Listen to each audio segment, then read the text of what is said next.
विद्यार्थियों, अभी तक हमने एक्सरसाइज 3.3 के question number 1, question number 2, question number 3 के वीडियो देखे और आपको सवाल समझ में आया।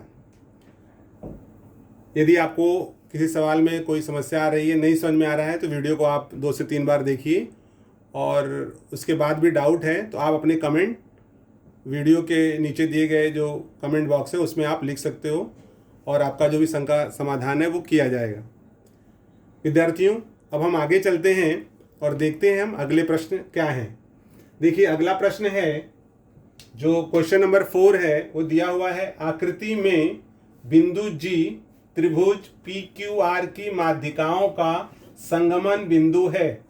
यदि GT 2.5 सेंटीमीटर तथा 2.5 सेंटीमीटर हो तो PG तथा PT की लंबाई ज्ञात करो।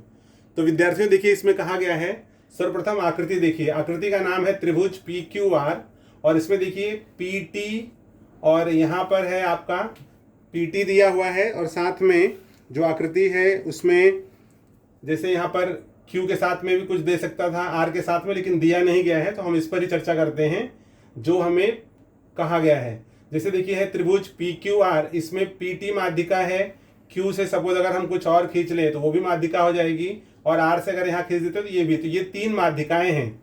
आपको विद्यार्थियों पता होना चाहिए या 8th में आपने पढ़ा होगा कि त्रिभुज की माध्यिकाएं, तीनों माध्यिकाएं एक दूसरे को जिस बिंदु पर मिलती हैं, जैसे यहाँ पर G पर मिल रही हैं, जिस बिंदु पर मिलती हैं उन माध्यिकाओं, उन बिंदुओं को हम कहते हैं संगमन बिंदु। जैसे देखिए यहाँ पर कहा गया है संगमन बिंदु।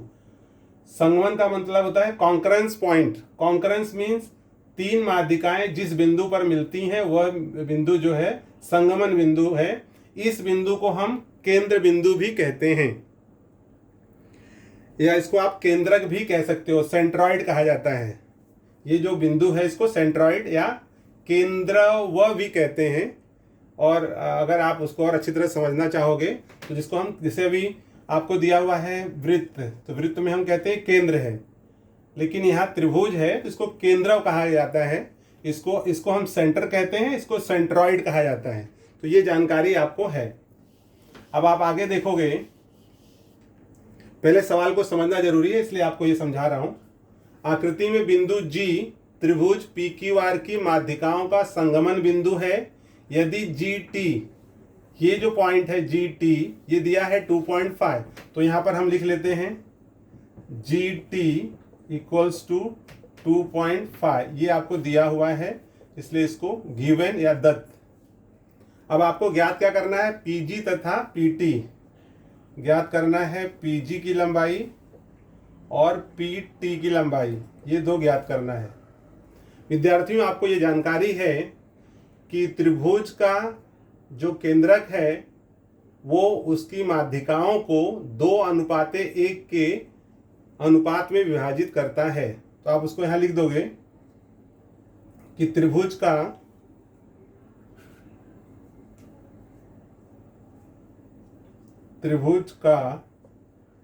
केंद्रक माध्यिकाओं को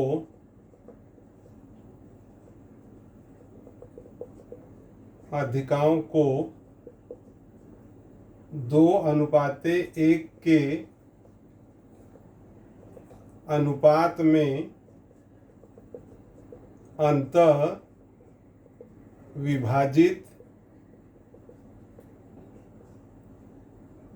करता है।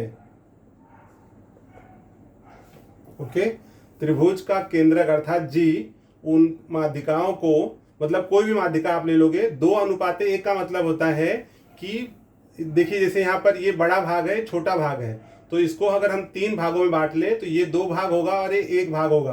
कोई भी माध्यिका होगी तो 2:1 का मतलब है कि 2 भाग लेना है और 1 भाग लेना है। त्रिभुज में कोई भी केंद्रक होगा उसकी माध्यिकाओं को 2:1 में ही विभाजित करता है। ऐसा गुणधर्म आपने पिछले वीडियो में देखा है। चलिए, इसके आधार पर हम देखते हैं यहाँ पर क्या मिल रहा है हमको।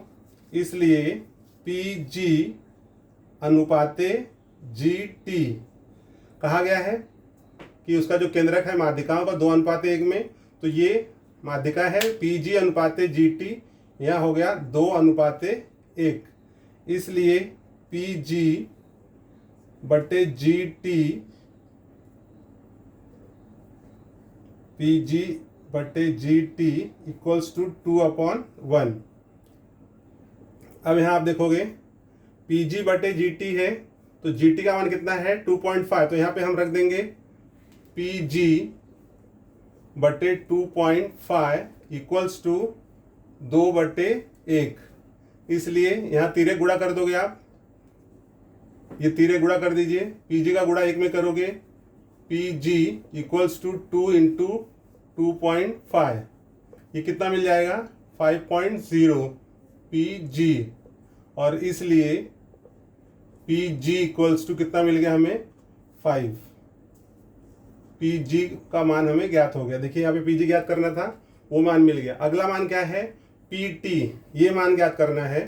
तो यहाँ आप लिखोगे चूंकि पी टी इक्वल्स टू होता है P G plus G T, क्योंकि ये एक ही रेखा में है, तो पी डैश जी डैश टी मान रख दीजिए। पी जी का मान कितना है 5, और जी टी दिया हुआ है आपको 2.5, कितना मिल जाएगा ये 5 और 2 7.5, तो पी टी का मान कितना मिल गया 7.5। तो इस प्रकार से विद्यार्थियों हमें पी जी तथा पी टी की लंबाई ज्ञात होता है।